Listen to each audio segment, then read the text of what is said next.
Hi, this is Chris Kepler with Does This Happen to You? The podcast where we explore the more bizarre ways of getting through your day.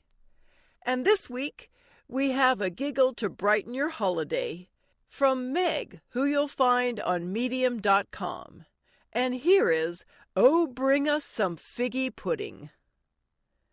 Christmas and culinary catastrophe go mitten in mitten in my family.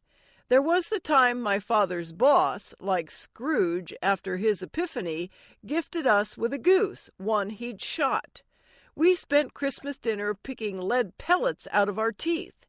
If I'm down a few IQ points, perhaps that explains it. Then there was the time the World War II vintage range's heating coil turned up its toes about an hour into roasting the beef. My mother, at the end of the cooking time, thought it was odd there weren't more drippings in the pan, crimping her Yorkshire pudding plans, but the roast was nicely browned on the exterior. It wasn't until my father took the carving knife to it and it practically scampered off the table that we realized what had happened. The only solution was to pan-fry slabs of beef for supper. But nothing has topped the figgy pudding. After my grandparents passed away, my mother began inviting friends to Christmas dinner to flesh out the table and make the meal more festive. Or maybe she simply wanted more adults to outnumber the children. Whatever the reason, one Christmas she invited Inez and Peter, an English couple recently arrived in the States. When they asked what they could contribute to the meal, my mother replied, I've always heard about figgy pudding, but never tried it. Could you bring us a figgy pudding? Ho, ho, ho. Inez was too polite to say no. Figgy pudding requires time and effort. After the ingredients are assembled, it must be boiled in a mold for 6 hours, aged several weeks, and then steamed for another hour or two before being served. I hope my mother didn't know this when she asked. It's not at all like bringing a salad. Inez and Peter arrived Christmas evening, pudding in hand. The geometrically molded dome was placed in the kitchen for warmth, and Inez gave my mother instructions on proper presentation. Figgy pudding is brought to the table aflame, topped with a sprig of holly symbolizing Christ's crown of thorns. Brandy is the accelerant of choice. Inez supplied the holly. We sat down to a beautiful table.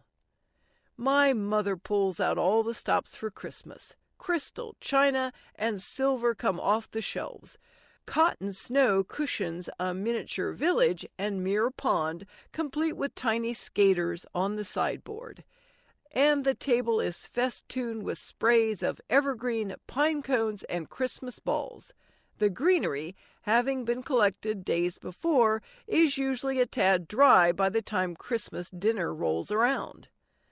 A fine meal finished, it was time for dessert. The Americans were bursting with anticipation of a treat often sung but never seen. My mother headed into the kitchen, dimming the lights as she left the room.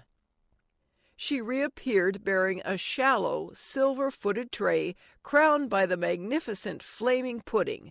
It was a scene drawn from Dickens. She placed the inferno in front of my father, taking care to not slosh the lake of burning brandy over the 1/8-inch lip.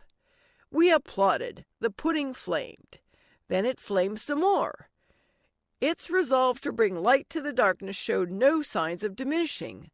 Inez had not specified brandy quantity, and my mother had gone all in. My father grew annoyed.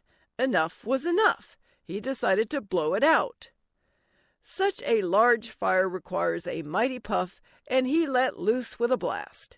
Blazing brandy flew before it like squall, straight for the resinous repository in the middle of the table.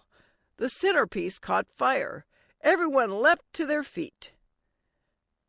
Good thing we use linen for special occasions. Water-soaked napkins quickly smothered the singed arrangement, and pudding before the fire got out of hand. Back in our seats, the table a sea of soggy, sooty serviettes, it was time to try the pudding. Though it tasted suspiciously like fruitcake, It was far more memorable. It's all in the delivery. If you want to make your own figgy pudding, you'd better start early. Pro tip: go easy on the brandy.